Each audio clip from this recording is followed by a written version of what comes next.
모든 물건에는 가치가 있죠. 값어치가 있어요. 그래서 우리가 마트를 가든지 어디를 가든지 그 물건에 합당한 값어치를 주고 우리가 그 물건을 사오게 되죠. 예를 들면 여기 있는 이 물컵은 아마 한 많이 줘도 한 5천 원 정도 주지 않을까요? 아마 5천 원짜리를 10,000원 주고 사는 분은 없을 겁니다.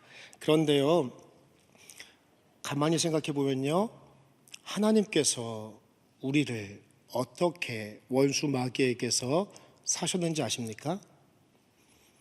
하나님의 아들이신 독생자 예수 그리스도의 생명을 주심으로, 대속하심으로 나를 하나님의 자녀 삼으셨다라는 것입니다.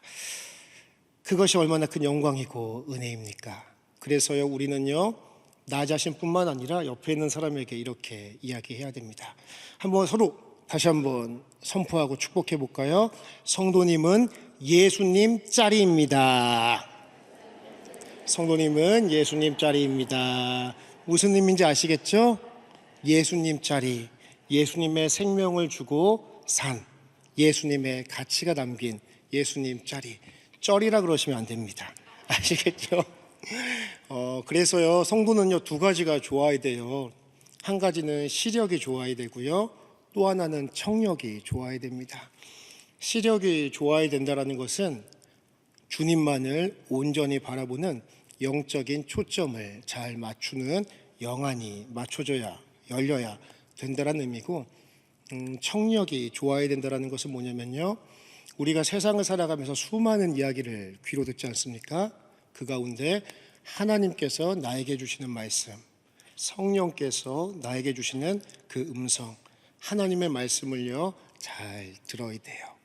세상의 기준, 세상의 소리가 어떠하든 나는 얼마짜리라고요?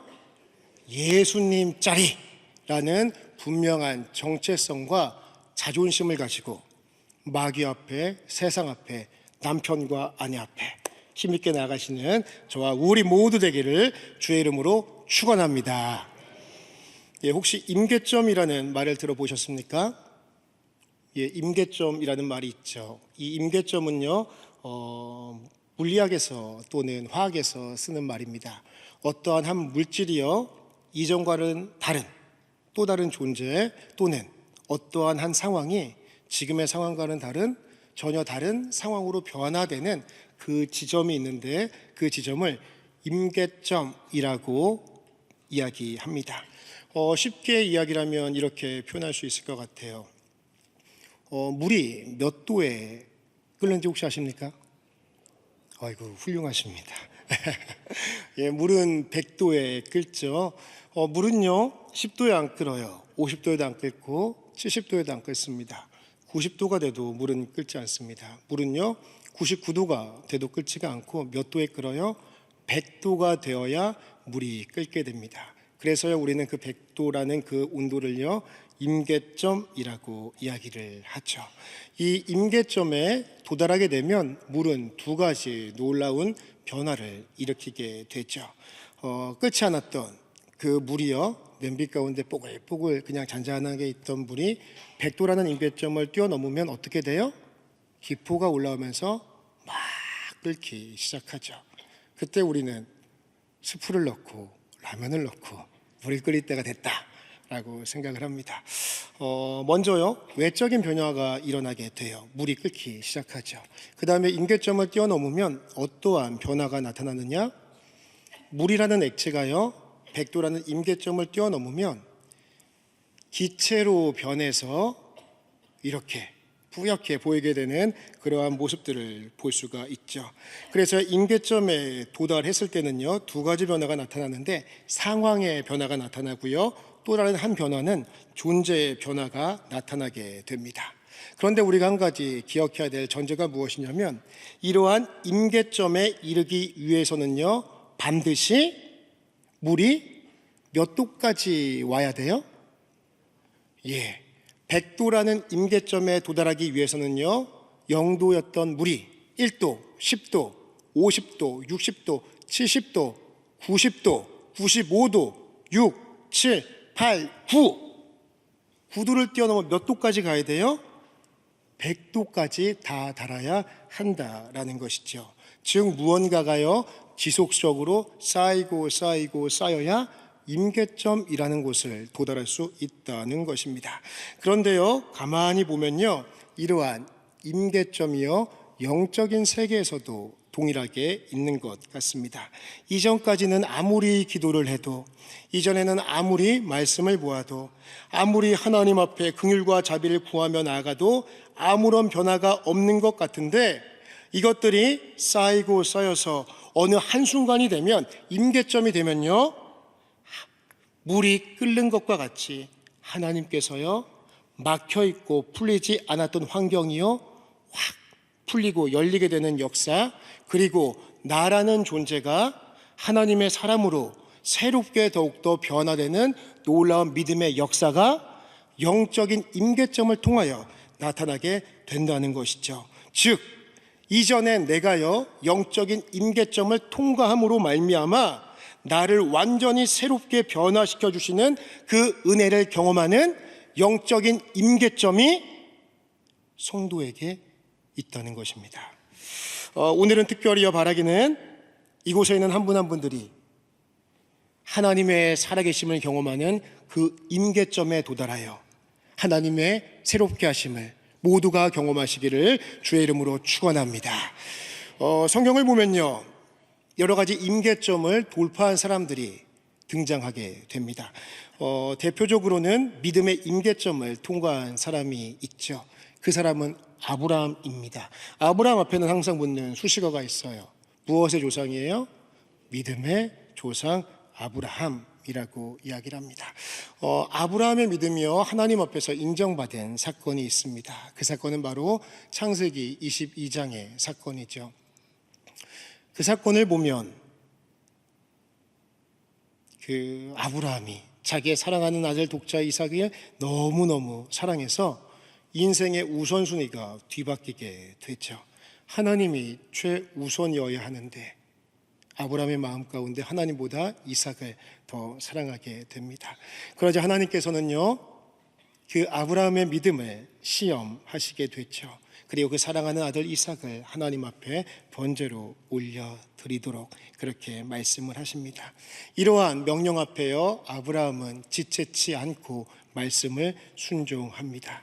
그리고 자기의 아들을 번제물로 제단을 쌓아 하나님 앞에 드리려고 하던 그때에 칼을 들어 자기 아들의 심장을 찌르려고 하는 그 순간에 하나님은요 창세기 22장 12절 말씀을 통하여 아브라함에게 이렇게 선언하시고 확증하십니다. 아브라함아, 내가 내 아들 내 독자까지도 내게 아끼지 아니하였으니 내가 이제야 네가 하나님을 경외하는 줄을 아노라.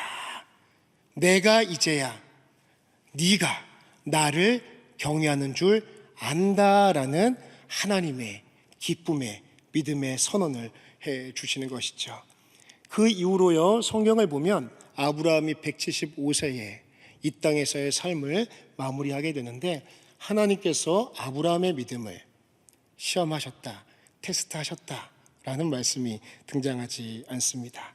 즉 아브라함은요 창세기 22장에 아들 이삭을 번제로 드리는 그 믿음의 사건을 통해 그의 믿음의 임계점을 뛰어넘음으로 하나님 앞에 믿음의 사람이라는 허락, 믿음의 사람이라는 인정을 받게 된 것이죠. 그리고 성경을 보면요 기도의 임계점을 경험하여 새로운 존재로 변화된 여러 사람들이 있습니다. 우선 이 시간에는요 구약의 한 사람을 찾아보려고 합니다. 그 사람은 누구냐? 바로 오늘 본문의 주인공인 창세기 32장의 야곱입니다. 야곱은 어떠한 사람입니까? 우리가 요즘 새벽 예배를 통해서 많이 보고 있죠. 하나님을 믿기는 믿어요. 하지만 자신의 힘과 능력 그리고 의지로 성공을 위해서 살아왔던 대표적인 사람의 모습이죠. 자기의 꾀로 하나님의 신실하신 약속이 있었음에도 불구하고 형 에서를 속여 팥죽 한 그릇에 장자의 권세를 빼앗은 야곱, 그리고 아버지 이삭을 속여서 어머니 리브가와 함께 장자 축복의 기도를 속여 빼앗은 그 야곱, 이것이 야곱이에요. 하지만 그가 다시 고향으로 돌아가며 형 에서를 만나게 되는 상황에 창세기 32장은 처하게 됨을 보여주고 있습니다. 형은 그 마음에 쌓인 동생에 대한 분노가요, 그게 달아요. 자기의 군사 400명을 데리고 동생이 자기의 고향 집으로 돌아온다는 소식을 듣고 동생을 죽이기 위해 달려오고 있습니다. 이때 야곱의 마음이 어땠을까요? 그때 내가 야곱이라면 그 마음이 어땠겠을까요? 우리가 창세기 32장 7절 말씀을 보면 조금 엿볼 수 있을 것 같습니다. 32장 7절을 보면 야곱의 그때 심정을 이렇게 이야기를 합니다. 야곱이 심히 두렵고 답답하여. 심히 두렵고 답답했대요. 이걸 원어적인 의미로 보면은요, 심히 무서웠대요. 놀랐대요. 그래가지고요, 마음이 넓은 것이 아니라 콩알처럼 좁아져 있는 상태였음을 그렇게 표현해주고 있습니다. 그리고 그 이후에 야곱은요, 그래도 살기 위하여 자신의 재산, 자신의 가족을 두 때로 나누어 미리 보내고 자신은 야복 나루터에 홀로 있습니다. 그리고 홀로 있는 그때, 아무것도 할 수 없는 그때에 누가 찾아오십니까? 하나님께서 찾아오세요. 하나님은 언제 우리를 찾아오시는지 아십니까? 내가 홀로 있을 때 찾아오세요. 내가 할 수 있는 모든 것을 다 내려놓고 하나님 앞에, 주여, 나 아무것도 할 수 없어요. 어떻게 하면 좋습니까? 그렇게 홀로 외로움과 고독과 아픔 가운데 있을 때, 고난의 때에요, 정적 무능력의 상태일 때 하나님은 찾아오세요. 야곱도 마찬가지입니다. 그때 하나님은요, 야곱에게 찾아오시죠. 그리고 야곱과 함께 씨름하십니다. 야곱이 질만한데 절대 지지 않아요. 하나님의 허리춤 붙잡고요, 죽을 힘을 다해 하나님 앞에 씨름을 합니다.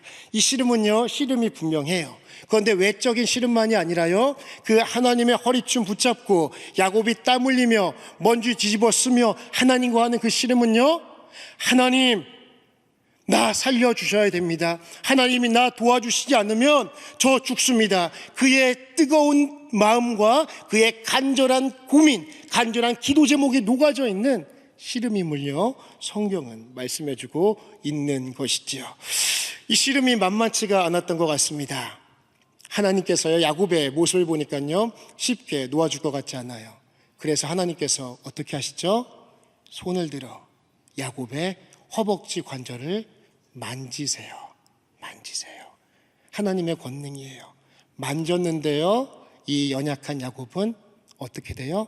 허벅지 관절뼈가 부러지게 되는 거죠.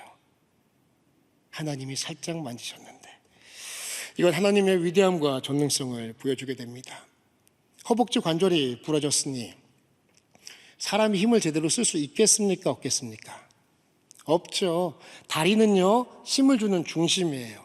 허리춤 붙잡고 씨름하는데 다리 한쪽이 부러졌어요. 고통이 있어요. 힘을 줘야, 지지를 해야 힘을 쓰는데 힘을 쓰지 없으니, 이것은 어떤 의미예요? 야곱에게는요, 너 한번 해봐, 네가 여기서 포기해 라는 하나님의 의도. 그리고 야곱에게는요, 자기의 힘과 의지를 뛰어넘어 완전히 무력하게 하는 하나님의 의도가 숨겨져 있습니다. 허벅지 관절뼈가 부러졌습니다. 야곱이 하나님의 허리춤 놨습니까? 안 놨습니까? 안 놨어요. 끝까지 붙들고 있어요. 그러자 하나님께서요, 26절에 야곱에게 이렇게 말씀하십니다. 나로 가게 하라. 어떻게 해요? 나로 가게 하라. 이때 이 소리를 들은 야곱이요, 이렇게 이야기를 합니다. 이 소리가요, 하나님의 마음에는 너무 흡족하셨고, 이 말씀이요, 야곱이 기도의 임계점을 뛰어넘는 위대한 고백이 되는 것입니다. 우리가 26절 말씀을요, 다 함께 합독하여 읽도록 하겠습니다. 창세기 32장 26절 말씀 다 함께 읽습니다. 시작. 그가 이르되 날이 세려하니 나로 가게 하라.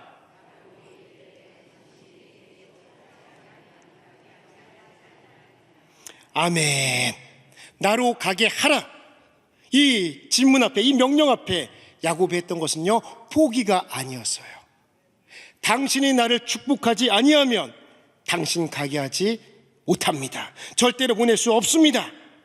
그리고 나서요, 하나님께서는요 27절 말씀에 언제 그랬냐는 듯이 이렇게 야곱에게 묻습니다.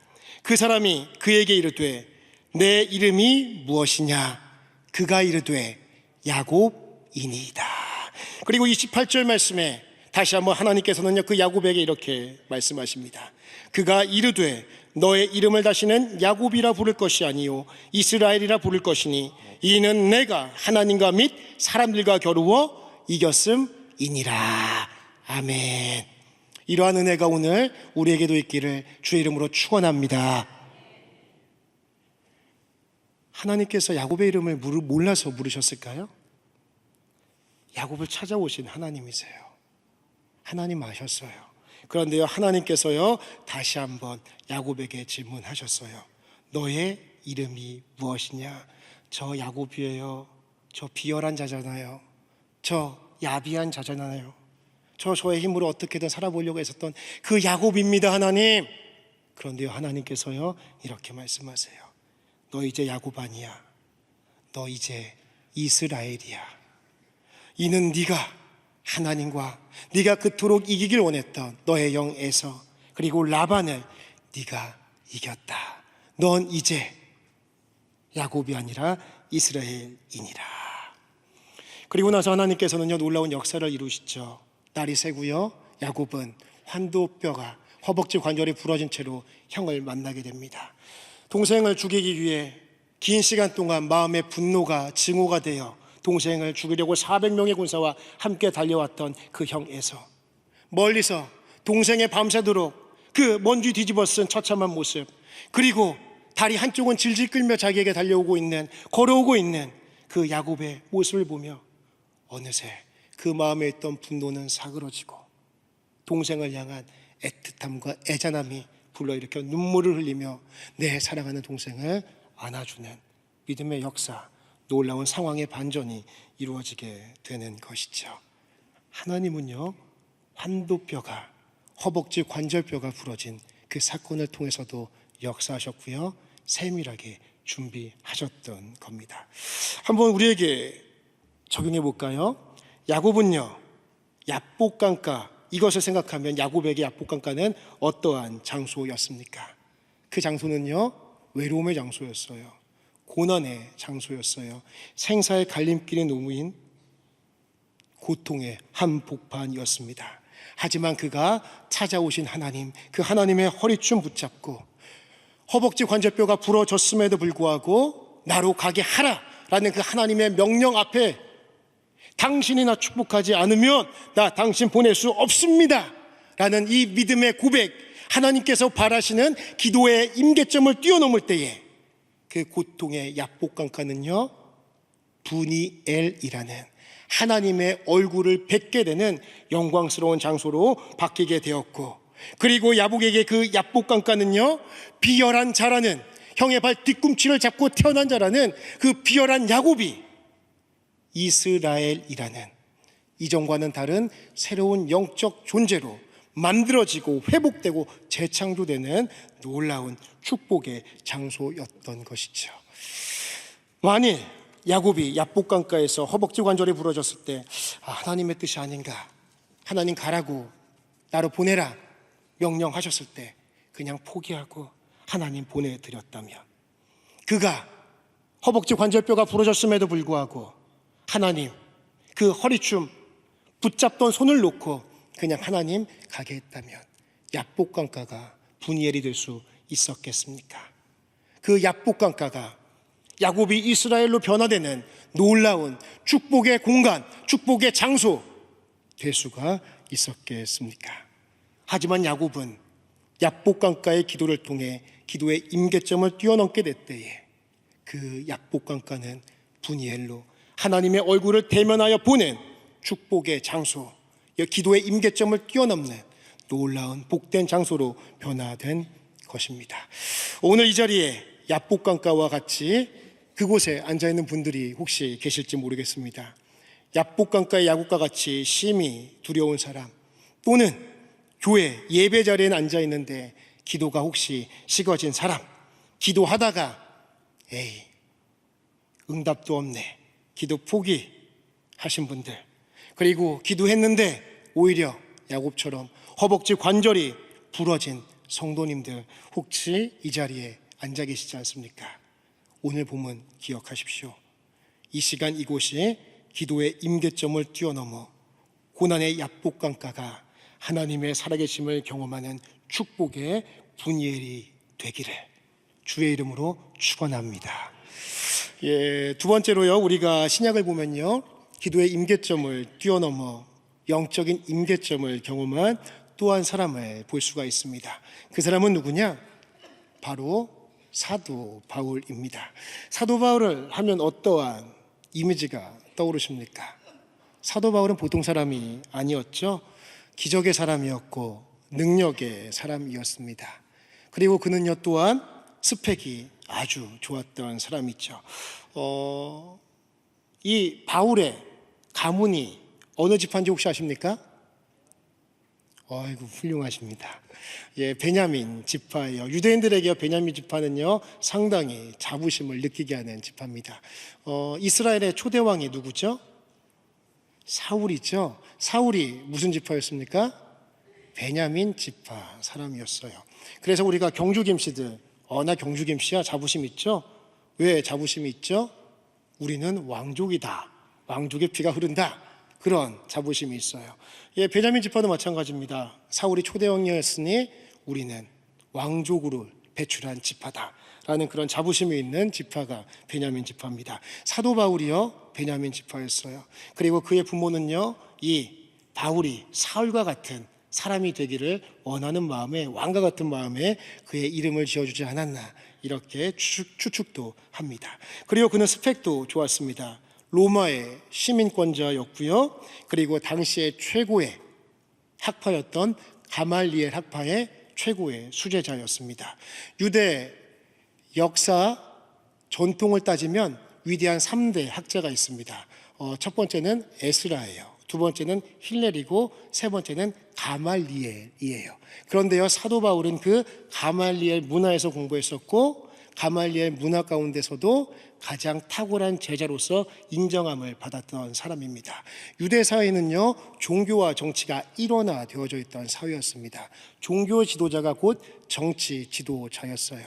그래서요 가말리엘 문화에서 공부했다는 것은 오늘날 국회와 같은 사내들인 공의회의 위원이 될 가능성 뿐만 아니라 사내들인 공의회의 의장으로서 앞으로 일할 수 있는 미래와 장래가 보장된 사람이었죠.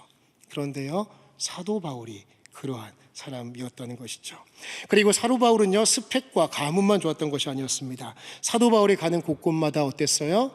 귀신이 떠나가고 귀신 들린 자가 온전케 되었습니다. 그리고 병든 자는요 병이 나았어요. 사도 바울의 손수건만 만져도, 그가 지나가는 그림자만 닿아도 병든 자가 낫는 놀라운 믿음의 역사가 있었습니다. 죽었던 유두고도 살렸던 사람, 그 사람이 바로 사도 바울입니다. 그리고 신약 성경 3분의 1을 쓴 그 사람이 바로 사도 바울이었죠. 그것뿐입니까? 3층 청까지 다녀왔던 사람, 그 사람이 바로 사도 바울이었습니다. 하지만요 이 사도 바울에게도 한 가지 큰 아픔이 있었습니다. 그것은 바로 그에게 육체의 가시가 있었다는 것이죠. 이것이 얼마나 고통스럽고 힘들었는지요, 성경은요 그 육체의 가시를요 사단의 사자다라고 이야기를 합니다. 여기서 말하는 사자는요 그 헬라어로 앙겔로스라고 이야기를 합니다. 앙겔로스는요 천사란 의미도 있지만 대사, 메신저라는 의미도 있습니다. 즉 사단의 사자라는 것은 뭐예요?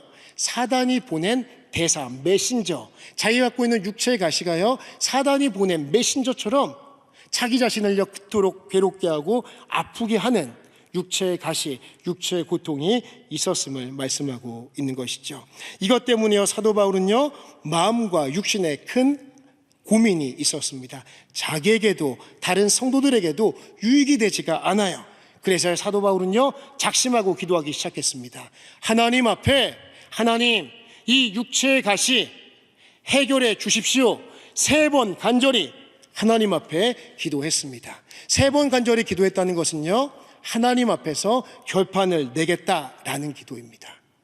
그런데요, 하나님께서 이 사도 바울의 이 간절한 3번의 기도 앞에 어떻게 응답하셨습니까? 고린도 후서 12장 9절에서 10절은 이렇게 말씀합니다. 잘 들어보세요. 잘 듣고 나중에 은혜가 되시면 아멘 하실 때 더 큰 은혜가 될 줄 믿습니다. 잘 들어보십시오. 나에게 이르시기를 내 은혜가 내게 족하도다. 이는 내 능력이 약한 데서 온전하여 짐이라 하신지라. 그러므로 도리어 크게 기뻐함으로 나의 여러 약한 것들에 대하여 자랑하리니 이는 그리스도의 능력이 내게 머물게 하려 함이라. 그러므로 내가 그리스도를 위하여 약한 것들과 능욕과 궁핍과 박해와 곤고를 기뻐하노니 이는 내가 약한 그때의 강함이라. 아멘. 사도 바울이요 3번 하나님 앞에 이 능력의 사람이 기도했어요. 삼층천까지 다녀온 사람이에요. 3번 작심하고 하나님 앞에 결단의 기도를 드렸어요. 그런데 하나님께서 사도 바울의 육체의 가시 뽑아달라고, 제거해달라고 했던 그 기도 제목 들어주셨습니까? 안 들어주셨습니까? 다시 한번 여쭤볼게요. 소리가 좀 작아요. 좋은 말 할 때 대답하십시오. 다시 한번 여쭤볼게요. 사도 바울이요 3번 간절히 하나님 앞에 기도했을 때 하나님께서 사도 바울의 기도 응답해 주셨습니까? 응답해 주지 않으셨습니까? 답이 갈리네요. 정답은요, 잘 들어보세요. 하나님은 사도 바울의 기도에 응답해 주시지 않으므로 그의 기도를 응답해 주셨습니다. 이 깊은 의미를 이해하시겠습니까? 하나님은요, 사도 바울의 기도를요, 응답해 주시지 아니하심으로 그의 기도를 응답해 주신 거예요. 왜요? 사도 바울에게 육체의 가시는요, 사단의 메신저가 되는 것만큼 큰 고통과 아픔이었어요. 하지만 하나님은 사도 바울에게 어떠한 은혜를 주셨느냐? 그 육체의 가시, 육체의 아픔이요, 이제는 육체의 가시가 아니라 사단의 사자, 메신저가 아니라 그 육체의 가시를 통하여 하나님의 은혜, 하나님의 능력, 하나님의 살아계심이 전해지는 놀라운 통로로 바뀌어지고 바라보게 되는 놀라운 변화가, 응답이 사도 바울에겐 임했다라는 것입니다. 가시가 예전엔 문제였어요. 나를 찌르는 아픔이었어요. 하지만 하나님 앞에 기도의 임계점을 뛰어넘는 3번의 기도를 드리게 됐을 때 나를 찌르는 육체의 가시가요, 이제는요 더 이상 문제가 안 돼요. 가시가 안 돼요. 예전에는 조그마한 가시 하나 때문에 고통스럽고 아파했는데 사도 바울이 하나님의 뜻을 알고 나니 하나님의 뜻을 통하여 그의 믿음의 넓이와 깊이가 깊어지니 예전에는 그 가시 때문에 아파하고 고통스러워했는데 이제는 그가 더 큰 사람이 되어 더 큰 믿음의 거인이 되어 그 아픔이요, 아픔으로 느껴지지가 않아요.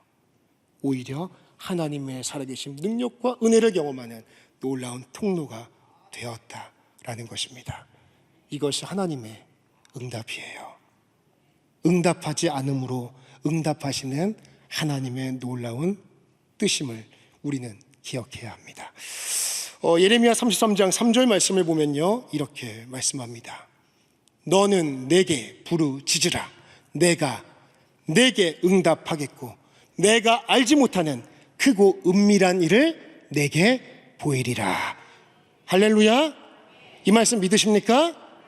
하나님은요 분명한 약속을 주셨어요. 이를 행하시는 여호와, 그것을 만들며 성취하시는 여호와, 그의 이름을 여호와라 하는 이가 이와 같이 이르시도다. 너는 내게 부르짖으라. 그리하면 내가 내게 응답하겠고 내가 알지 못하는 크고 은밀한 일을 너에게 보이리라. 부르짖으면 하나님이 응답하신다 말씀해 주셨습니다. 그리고요 그 기도의 응답을 하나님께서 이루어 주시던지 아니면 그 기도 제목 안에, 부르짖어 기도하는 그 외침 안에 숨겨져 있는 하나님의 크고 은밀한 일을 부르짖어 기도할 때에 하나님은 보여주시고 알려주심을 말씀해주고 있는 것이죠. 부르짖어 기도하면 하나님께서 야곱처럼 기도의 제목을 응답해 주시던지, 아니면 바울처럼 육체의 가시를 축복의 통로로 품어버리는 믿음의 품이 넓은 사람으로 변화시켜 주시던지 하나님은 반드시 역사해 주십니다. 그래서요, 기도는요 언제까지 하는 것인 줄 아십니까?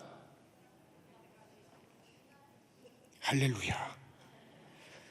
기도는요 언제까지 하는 것이냐면 응답될 때까지 하는 거예요. 언제까지 하는 거냐고요? 응답될 때까지 하는 겁니다. 내가 기도했던 그 기도 제목이요, 하나님의 은혜 가운데 하나님의 살아계심을 경험하는 통로로 막힌 건 열어주시고 얽혀있는 거 풀어주실 때까지. 그리고요, 기도는요, 내가 기도하는 그 기도 제목이 풀리진 않고 막히진 않지만, 지금은 나를 아프게 하는 돌뿌리와 같지만 그것이 문제로 느껴지지 않을 만큼 내가 큰 믿음의 사람이 될 때까지, 그것을 더 이상 아파하지 않을 때까지 기도하는 것입니다. 그래서요, 기도는요 언제까지 하는 것이냐 이렇게 물으신다면 기도는 응답될 때까지 하는 것입니다. 이렇게 우리는 고백할 수 있어야 합니다. 저 한번 따라해 주십시오. 기도는 응답될 때까지 하는 것입니다. 할렐루야. 이 마음 가지고 나가셔야 됩니다. 그래야 야복강가가 분이엘이 되고 육체의 가시가 하나님의 살아계심을 경험하는 통로가 될 것입니다. 이제 말씀을 맺도록 하겠습니다. 우리 한 사람 한 사람 하나님께서 우리에게 주신 기도 응답의 임계점이 같을까요? 다를까요? 좋은 말 할 때 대답하세요. 같을까요? 다를까요? 예, 대답하신 것처럼요 다 달라요. 그건 하나님의 주권 가운데 있는 겁니다. 하나님의 섭리 가운데 있는 거예요. 어떤 사람은 5도가 기도의 임계점일 수도 있어요. 어떤 사람은요 50도일 수도 있어요. 어떤 사람은요 100도일 수도 있어요. 어떤 사람은요 욥처럼 1000도일 수도 있어요. 그래서 욥처럼 이렇게 고백할 수도 있어요. 내가 가는 길을 오직 그가 아시나니 그가 나를 단련하신 후에는 내가 순금과 같이 되어 나오리라. 임계점이요 다 달라요. 다 달라요. 그런데요 임계점은 다르지만 우리가 한 가지는 붙잡아야 돼요. 그것은 무엇이냐? 하나님의 약속입니다. 각자 다른 기도의 임계점이지만 그 임계점 앞에 우리가 포기하지 아니하고 야곱처럼, 사도 바울처럼 끊임없이 기도의 자리를 놓지 않고 기도의 줄을 포기하지 않고, 때로는 내 허벅지 뼈가 위골당하는 그러한 아픔의 상황이 다가온다고 할지라도 하나님께서 허락하신 기도의 임계점까지 성도는 하나님의 회복하심을 기대하며 하나님 앞에 끝까지 기도함으로 나가야 한다라는 사실입니다. 인내함으로 기도하기로 다시 한번 결단하십시오. 인내함으로 기도함으로 나아갈 때에 하나님의 은혜를 통하여 야곱이 이스라엘로, 야복강가가 분이엘로, 육체의 가시 사단의 사자가 하나님의 은혜와 능력의 통로로 변화됨을 반드시 경험케 될 겁니다. 이 시간 사랑하는 우리 성도님들, 그 인생 앞에 하나님의 살아계심이 기도 제목을 통하여 더 아름답게 선포되어지고 경험되어지시기를 주의 이름으로 축원합니다.